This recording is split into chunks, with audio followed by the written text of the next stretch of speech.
Okay,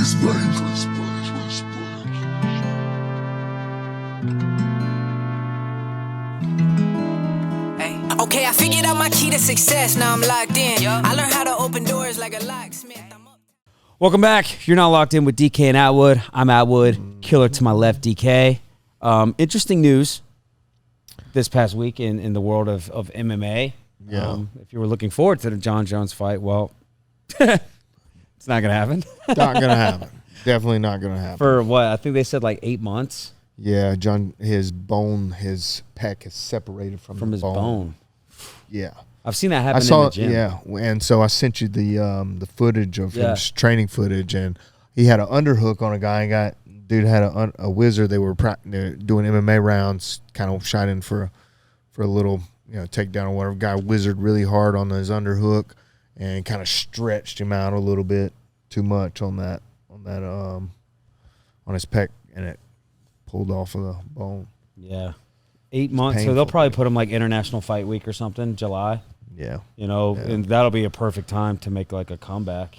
Yeah, man. Wow. I can't believe, but Stipe, they made an interim heavyweight fight between Sergey Pavlovich or something like that, and Cyril Gane. So I guess Stipe, he just doesn't want to fight unless it's fighting Jones at this point. I mean, that's a longer time for him to prepare. Either way it goes. Yeah, but then you think about it, like Jon Jones is going to come back and he's not going to be fighting for a belt. You know what I'm saying? Like, I don't see that happening. Yeah, I don't know, man. They want Jon Jones in there so bad because, like, he is a bad guy, but as far as like he is the ultimate like Mike Tyson almost, right? Yeah. The youngest champ ever. And then also just a bad boy getting in trouble all the time. And a cash cow. Yeah, people want to come see Jon Jones fight. Yeah. Saw Jon Jones fight in Newark, I believe it was, when he fought Chael Sonnen. Oh. Yeah. That was pretty They were cool. both probably juicing at that point. Probably, yeah.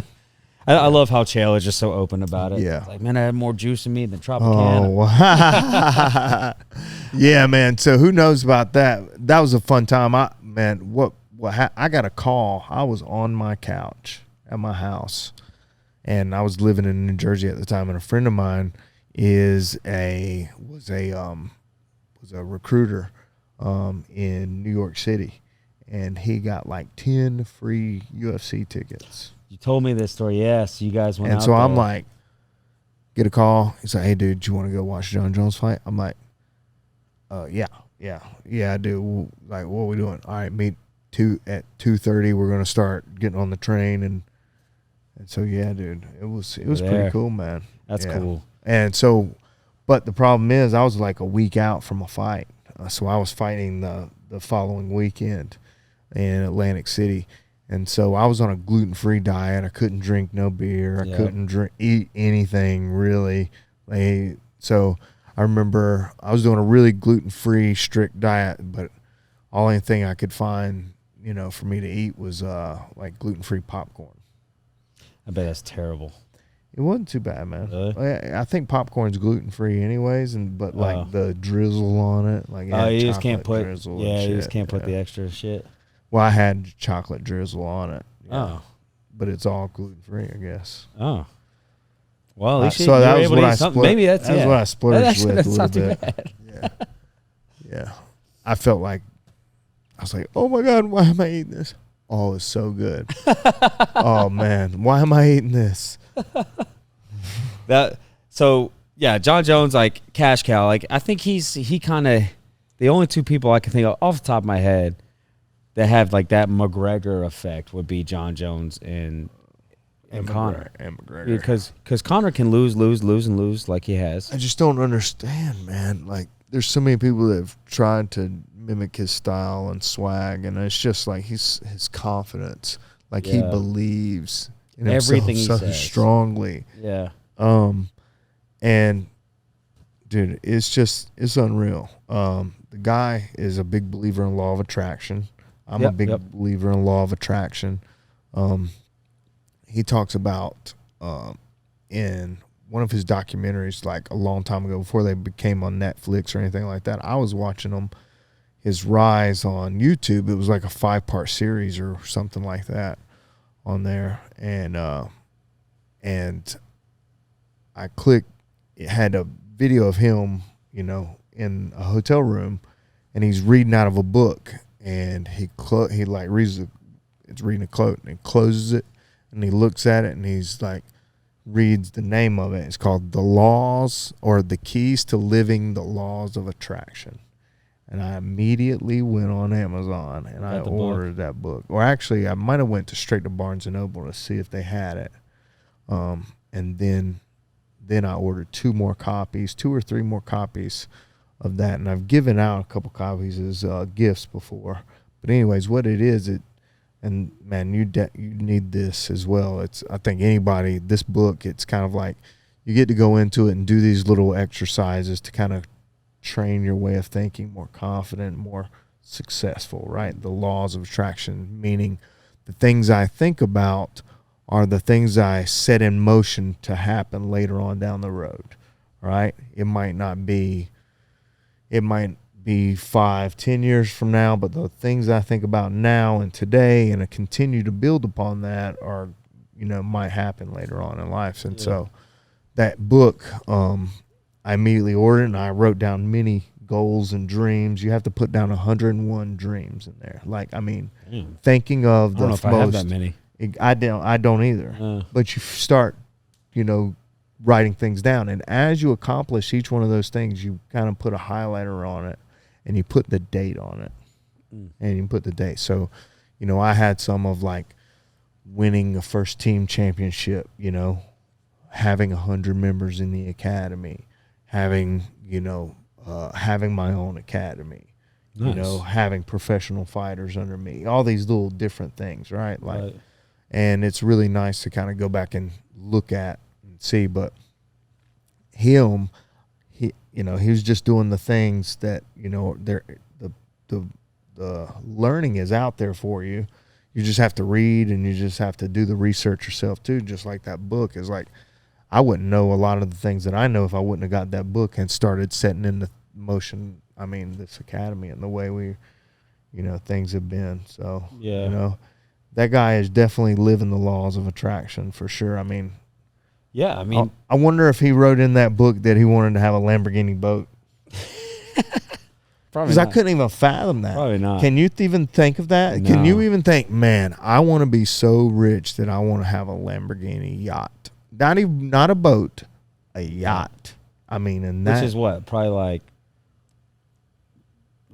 50 million or more. I don't even know what it was even run for. Man, I don't know, but I wish I could read. Fantastic. I wish I could read books like that, man. Like I can't.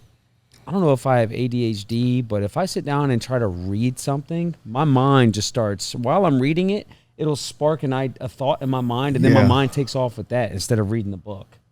I can't do it. Oh, hold on. Here we go. But I've heard 3.5 million. Oh, okay, so I was way off. 50 million. I gave him a little too much credit there. 3.5 million. And this is before the inevitable optioning with custom colors, materials, trim, and other individual related flourishes. So it just starts at 3.5. Conor McGregor's is worth 3.5. So that was just a small slice for him. I guess, man. I mean, I can't even imagine, dude. No, I can't either. Imagine. But I did learn about the law of attraction years ago from Jim Carrey. Have you ever heard that story? Yes, man. That's a killer story. Wrote himself a $10 million check, dated it for like a year away, and put it in his wallet. And then a year later, I think it was either on that date or right before that date, he got a $10 million check from Dumb and Dumber. Yeah, he wrote, that's what he said, for acting services rendered. Right, yeah. Yep, he wrote himself a $10 million check, and I have done that before. I've wrote myself a $10,000 check, and it was written by Dana White, you know, but unfortunately those things didn't come to fruition, but who knows what's going to happen on down the road, you know what I'm saying? So I had a vision board, and I had, you know, the stock market on there. I had, you know, I had a white truck that's kind of lifted on there. It was a Silverado. I think, or GMC or something. One of those guys, huh? I just like joking. I wanted a white pickup truck. You know, I Right. used to drive a truck, and you know, I went to. You have a white truck now? Now I have a white truck, and it's kind of lifted. You know, it's got mud tires on it. You know, and so it's not a big truck, but you know, a Toyota Tacoma. Anyways, Which those are very, very like popular. they are, dude, and Probably- they hold you their could probably- value. I was about to say I you could might be sell able to it resell now. that for what you bought it for. You're if exactly not more. right. You're exactly. I was right, talking man. to somebody about that yesterday. A big car. That's guy. why I'm not really driving that much anymore. Yeah. I drive it to and from the academy. Other than that, I drive Megan's. Yeah. Megan's car. When did you get that? What year? So 2017, but I got it in 21 or so. Yeah, it's probably you 20, could probably definitely 22, resell it for as much as you pay for it, depending on mileage 20. and stuff. But I can't remember. It might have been during the whole pandemic thing, right. or right before all the prices went crazy. Anyways, man, yeah, I've read, you know, plenty of books that talk about the law of attraction. I've tried to, you know, I've made the dream boards, and I've always like looking at the cup as half full and never really half empty type of guy. And, you know, that causes me to bump heads sometimes with other people that don't really believe in themselves, or, you know, and there's plenty of times I don't believe in myself, but, you know, I try to read books to further my mind and knowledge. And, you know, I had problems reading when I was younger, but I just look forward to, I'm like, all right, once I read this book, maybe something that I've learned out of this book will be the tide, you know. And all those reading the books, it just lets you know that other people have gone through a lot of other hard problems or other issues. And I kind of always turn the books into a form of way of thinking about fighting, and trying to get my mental aspect good for fighting and good for competing and being able to outwit somebody and being able to outthink somebody and have different maneuvers or whatnot, you know. So I don't know, man, but just having Conor McGregor, him saying that just completely, you know, changed my thought of a lot of things. I get it. And I mean, you know, obviously he's successful too. Yeah. And then, you know, stories like Jim Carrey, I'm sure there's many, many more. But I mean, the law of attraction, all it is saying something. But I mean, in order for it to work, you have to believe it. And when you really want something like the white truck or your own academy, and it's something you truly want, you're going to bust your ass to get it. Right. So so that in itself, like hard work, just, I mean, it all kind of, in my opinion, it just falls underneath the whole umbrella of what you could call the law of attraction. Because when you want something and you tell yourself you want it, you're going to work for it. And the dedication will be worth it in the end. Right. You know? Yeah. But yeah, for sure. So we covered the John Jones thing. Now let's talk about some fights that just happened. You know, Volkanovski and Islam Makhachev. All right. First off, we'll say Volk coming off the couch, right? Yeah. Like a week's notice, he took the fight. And he said he took it because whenever he's not active, I think his words exactly are it does his head in, which I guess is an Aussie way of saying that he gets in his own head and maybe a little depressed or whatever the case. Yeah. But from what I saw, didn't get to watch the fight. I was out of town, saw a highlight. Looked like Islam got him with a head kick. Got him a nice little head kick on top of the shin, with his top of the shin, left high kick. And I was watching some videos of Islam warming up in the background and or in the back of the room, and he's just practicing his high kicks, man. Practicing his high kicks. Well, I mean, he's shorter. I was about to say it's an easier target. And he must have had a read that Volkanovski kind of dips his head a little bit after he does a certain thing. But I mean, the main thing, I like a nice crisp. If I'm an orthodox fighter, I like standing orthodox, and I'll throw a 1-2 and then throw to the left high right after that, just because boom, you can just clip it right off, and that's what happened. And he caught Volkanovski doing a what's called a rhythm step. He caught him in the middle of. He throws a combination, and then he goes, and it's kind of like a reset button almost tick that tons of fighters have. I mean, thousands. fighters have. This tick where after you throw a combination, you're gonna do your little hop and skip, little dancing your feet thing, right? For what? Why did we do that? Why did you just do your little skip thing and hop in place? That's called the rhythm step. And when you go and you end up getting square like that, you're telling that other person's like, oh, I'm resetting right now. Let's fight again, right? So as soon as he hopped and he skipped like that, boom, he just immediately threw that high kick off of that. Yeah. And he was kind of stuck in quicksand. And that's what it does. It kind of sticks you down because you're not expecting that person to strike you when you do that little hop, right, little rhythm step thing. Yeah, I never really thought about that. But, yeah. So watch the replay. There's a dude, I can't think of his name right there. Million Styles Boxing. He talks about the rhythm step all the time. Coach Barry Robinson is his name on Instagram. So I follow him religiously, and he studies fights and breaks them down. And I listen to him, man. I watch, and he talks about the rhythm step all the time and the L step. So if I'm doing privates with guys, I'm trying to prevent them from doing that and just stay in their stance. So after they throw a combination, they're already ready so they can strike. Yeah. You know? So they just don't ever form the habit of doing rhythm step, kind of like, all right, now let's fight. You know what I'm saying? Like when you tell somebody to break almost, like, oh, hey, break, separate. Or when you're in MMA, guys, whenever they separate off the cage, they're waiting for that other person not to strike back. Or like, oh, he broke me off the cage, I'm going to rhythm step a little bit. And that's when you you need to counter that person. Yeah. So, it's like Poirier when he grabs the shorts. Or Forrest Griffin would do like the whole, almost like punch his forehead. Yes, every time. A lot of guys like used to do that back in the day. Yeah, little ticks like that you can spot out, and you'd be like, oh, man, this is from years of watching film and seeing this and learning from other people like Coach Barry Robinson about that.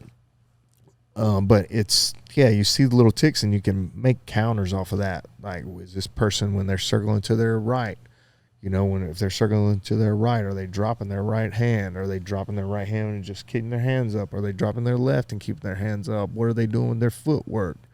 Are they going square? Is that a perfect time to shoot in? Is that the person trying to throw a three because their right hand's dropping? Right. So tons of things. But he read it perfectly. Boom, cranked that high kick, and that's it. Got the knockout. Yeah. And the co-main on that card, it was one that I was excited for, even though, like I said, I didn't get to watch the fights.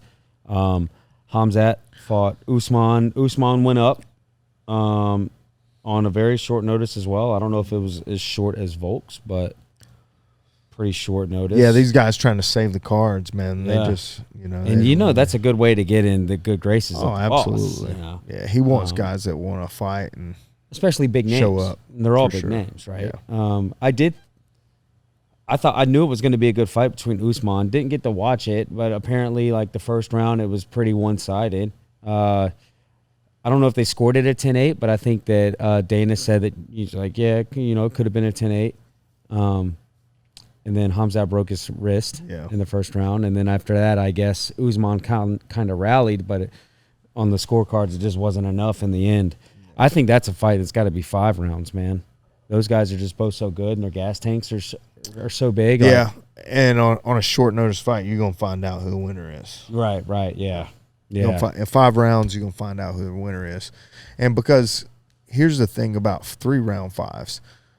3-round fives, you're training for 3-round fives. 3-round fives. The only time I have my guys, I try to push it to 5 3s or 5 5s during training, is like full out hard sparring 5 5s is like a week out from their fight, so it's, you don't touch those 5-minute rounds that often as you should sometimes. You definitely need to put that foot down on the gas pedal at least once a week and do 5 5s in my opinion.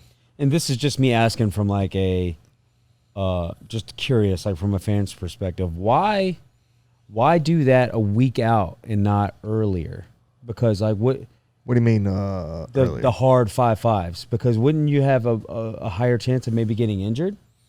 Yes. So I know there's a rhythm to the madness. Yeah, so you can definitely do your 5.5s, but the thing is, a lot of guys, they're not going to go like, that it's about 10 days out. That's usually your hardest training session. I'm going to do 5.5s, and we're going to, obviously you're going to do everything that you can to prevent an injury. Yeah, sparring with 16-ounce gloves, and shin guards and headgear and different things, doing it the smart way. So you prevent getting injured, but you want to put the foot on the gas pedal and kind of taste it a little bit. Taste what it's going to feel like, because you're about to have a week off, right? Like you're having some time off during that time to get your body recovered, and you're kind of just testing it a little bit. And obviously, if you got good training partners, they're not going to give you 100,000% and try to hurt you. They're going to, if they can see you're starting to break a little bit. I know sometimes I'll tell our guy, I'm like, hey, back off a little bit, just so that person doesn't get mentally beat already in the training room. If they can't on the 5th round, they're just dying, they're getting full mounted. I'll just, give somebody a kind of a look, or I'll even say, hey, start by standing. Something like that. Yeah, it makes sense. Did you see anything about the Johnny Walker fight that night? I think that was the fight before Usman and Khamzat. Yeah, man. What was going on with that? What was he saying? I guess I didn't see what had led up to them calling the doctor in, but I guess the doctor came in and asked him where he was, and he said, "I'm in the desert," which isn't wrong. No, but the guy, I don't know if Dana was saying language barrier or whatever, but the doctor called it off after that. And then Johnny goes on Ariel Helwani and he says, well, I was about to say Abu Dhabi, but I guess they were in Dubai, or maybe it was vice versa. And he's like, and I didn't want to say the wrong thing, but I knew I was in the desert. So that's why I said the desert. And then the doctor called it. And I mean, obviously, I don't know if you saw what happened after he called it, but he was ready to go. He was. Dude. And I mean, what do you do? I don't know if I've ever seen that happen before. Yeah, that's gonna have to be a no contest, man. That's what they called it. Yeah, they called it a no contest, and Dana said he's gonna make it right. The only way you can make it right, I guess, is just to give him the rematch. Probably soon, man. But yeah, that was pretty interesting. I was watching all that on the way back from Colombia. Yeah, you're in Colombia, huh? Yeah, it was fun. Fun trip. Oh, bare knuckle. Yeah, dude. Brandon Bouchard. Did you watch that? I did. One by knockout. Yeah, that was a. Oof. Yeah, man, that right hand was so fast you could barely see it. But yeah, the whole event was sick, man.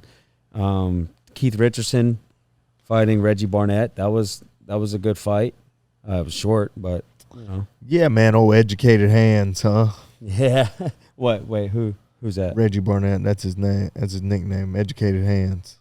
Man, that's a strange. Yeah. Reggie Educated Hands Barnett. That's a mouthful. Yeah, or Educated Easy E or something. Easy E, Educated Hands. Yeah. I did see Easy E on his thing. Yeah, something like that. But that's all they kept saying on the pay-per-view was Educated Hands. Oh, really? Educated Hands. The Reggie Barnett. The Educated Hands. Reggie. And old Keith Richardson, man, just kept switching up saying, wop, wop, wop, wop. That guy is crafty. Did he ever fight MMA? He had to have. Yeah, dude, he's 20-something and 10 or something. Where did he fight? He's fought Island Fights. He's fought but he never Bellator. Went to, so he did do Bellator. I want to say he's only had one Bellator fight. I'm not 100%, but he's fought shoot, man, he's fought in some good promotions, dude. Oh, yeah. Nice. I only found out about him whenever during the right before the last bare knuckle fight he did against Tank. So Scoggins. He had his second MMA fight, I think, on the same card as I had on one time in Charlotte, North Carolina for Fight Lab. Isn't that crazy how small of a world the MMA community is out of all the fighters? Everybody knows everybody somehow. Yeah. Somehow, some way. Keith's a OG, man. Keith's been around a long time. Let's say he's 22-11. Dude is small. Yeah. I saw him in the lobby. Yeah. Afterwards, holding the belt, and I walked up and said, "Hey, man, good fight."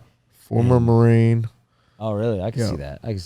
But his last fight was at Icon, was in Icon. He's fought for Global Legion, XMMA, King of the Cage. He's fought in Fight Lab, Warfare, LFA. He's fought in Pinnacle, Bellator 153. It was a loss. Yeah, he's been around for a while, man. His first fight. So we fought on the same card in Fight Lab in June 27th, 2009. We fought on the same card. Damn, you remember the date? Well, I just looked it up. Oh. It's got the date right next to it. That was, great card, man. And, of course, Jeremiah battled, man. That was... Yeah, that was, man, that my was voice just came back. Really? It was That's gone. what you said, yeah. Yeah, it was gone. What a night. That's awesome, man. And I'm sure, like, you've known Jeremiah for so long, like, you watching at the very end of the first round, right on the bell, boom, gets dropped. And, dude, did not look like he was getting back up. Yeah, I was worried, too. I was worried, man. I remember the exact point I lost my voice, because when he was getting up, I was like, he's getting up. He's getting up. And that's when my voice just left me, dude. Oh, that's hilarious. And I was a mouse from then on out. But yeah, I was in my house, man. Like, oh, my God, get up. Yeah. And there's nothing you can do. No. So. I mean, at that point, the commentator said it best, man. He just willed himself up. And then, people were complaining. Jason was the referee. I know Jason. He's a really cool guy. And I think he's a great ref. They were like, well, I mean, the dude could barely stand. Why'd they let it continue? It was like, dude, it happened at the end of the bell. Like, Jason knew he's going to get a minute to recover and can fight on if he could stand. And so he let it go. And in the second round, I don't know who you could score it to. It was a close round. It's a close round. That dude was better than what I thought it was going to be. Yeah, well, I think he fought differently than he had fought previously. Yeah. Because he got the Wild Man for a reason, like his nickname, but he definitely fought more conservative. He did, man. And that's what that's what happens to people sometimes when they get on these bigger promotions. They want to look crisper and smoother and cooler, and they stop doing the things that got them there. Yeah. Well, he was also on a 2-fight skid, so I think in his head he's like, if I go out there and I get mollywopped, then I might. Yeah. But he's probably, 1-3 now. Yeah, he's 1-3 in BKFC. But then third round obviously was Jeremiah's round, and you know what? It's crazy, man. Like, he called his shot. Oh yeah. That's the coolest part, right? Like the man called his shot, and it was just a fun experience, man. It was fun to get to watch somebody that achieve something that meant so much. You know what I'm saying? So it was a cool experience, man. And shoot, man, like it's what, December Austin fights and Josh? December 8th and Josh, yeah. Yeah, so that's something cool to look forward to. Right around the corner. Right. I go to Disney World next week. Leave on Sunday. Again? Yeah. I feel like you just got back from there. Dude, July. Wow. July. End of July. We had Kids Pan Am, so all I did was... Oh, that's right. Yeah, at Kids Pan, their own business. Yeah. And we didn't really... We went to Epcot, but just the after hours. So, before that, we were in March, which was adult Pan Ams, but I got injured. Yeah. And so we just did Disney World then. So this is like our only time that's been like actually planned. Pure vacation. And planned. Yeah. Like big time planned, dude. Big time planned, man. I don't know if you saw my Instagram story of the... I did. Yeah, my Walt Disney World unofficial guide of 2023. Yeah.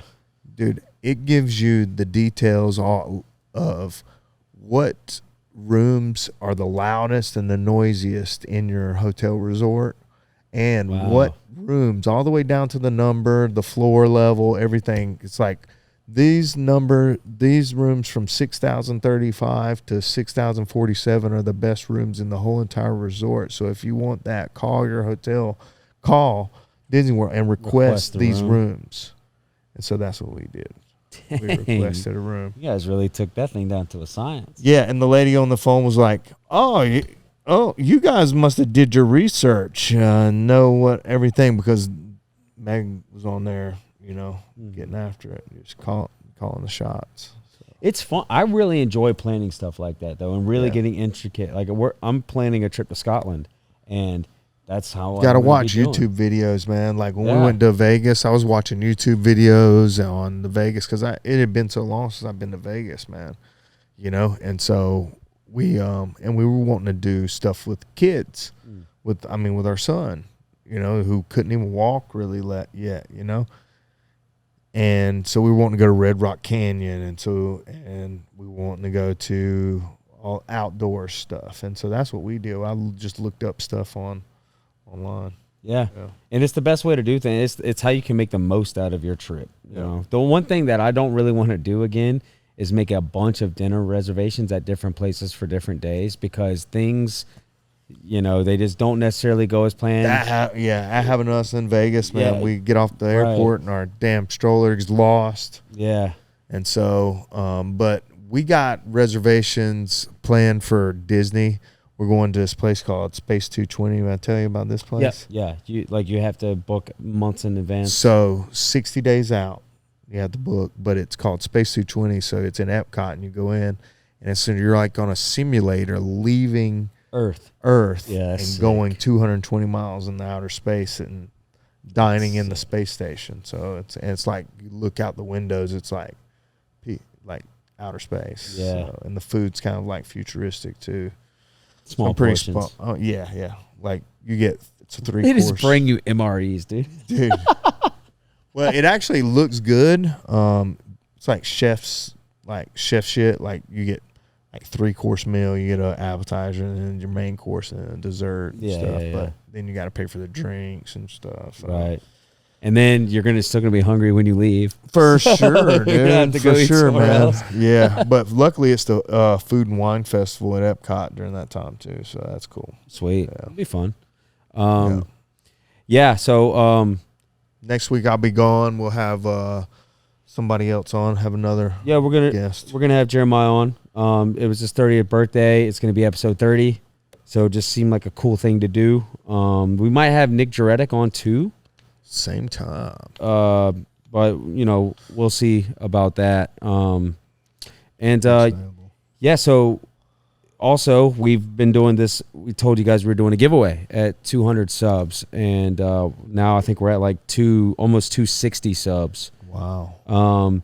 So I randomly picked. So by the way, before I say this, I also want to add that if you don't have your subscriptions public, we can't see that you subscribe to us when we go on our subscriber list. So I made a post on the YouTube like last week about it. I think I mentioned it in the last podcast. So we have some more now.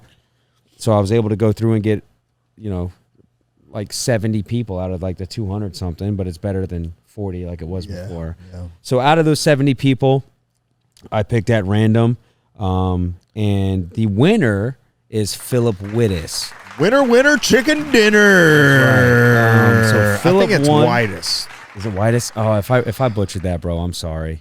Whitest, because he's like it's like the whitest boy, you know.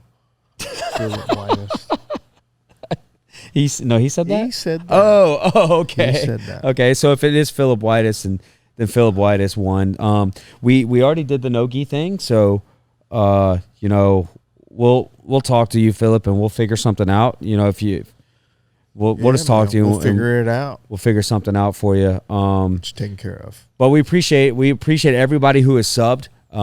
Obviously, if you enjoy content like this, by now we have a library that you can go back and you can watch on different subjects, whether it's having fighters or former fighters on talking about different things in the fight game. You know, Derek's the expert. So partially. Well, I mean, I don't know. You're pretty seasoned, my guy. And I'm just here to keep the conversation rolling most of the time. Yeah, and he does all the setups, editing. He does all that stuff, man. So yeah. So if you enjoy this type of content, please go watch some of the videos. Comment. The rants we get rambling off. Sometimes we do, yes. Different things like I was today about the law of attraction. But that's important. It relates, you know. That relates. Yeah. Sometimes we do rant on shit that has nothing to do with anything. And that's okay. Well, it's our podcast. We do what we want. But nah, for real though, we appreciate you guys. Anybody who's new, did the whole embedded series on Jeremiah leading up to his fight last weekend at Bare Knuckle. It's a bit different. BKFC. It's styled different. It's nothing like a podcast. It's more so, I guess, like a mini docu-series, if you want to call it that. But it's fun, and it's, you know, it's just a look into the fight of a fight camp. You know, a lot of people just see the product on fight night. Unless you are a fighter, or, you know, maybe you're in the outside looking or in interested, the gym, yeah. you know, then you just don't see that. You don't see the weight cut. You don't see like the shit that these guys put themselves through, man. Watching that stuff. It's crazy. Fighting. And there's not a whole lot of it out there to watch. Yeah. You know, but I will say, like, I sat in the steam room for 20 minutes this past weekend, and it was about dead. And these dudes did it for over an hour and a half. Like, obviously they came out and took breaks, but dude, 20 minutes, I looked for every excuse not to go back in there. You know, it was horrible. And it stunk. It smelled like New Orleans in that bitch. Like, it was disgusting. But yeah, appreciate you tuning in. Appreciate you subscribing. And yeah, we'll stay consistent. We hope you do as well. Absolutely.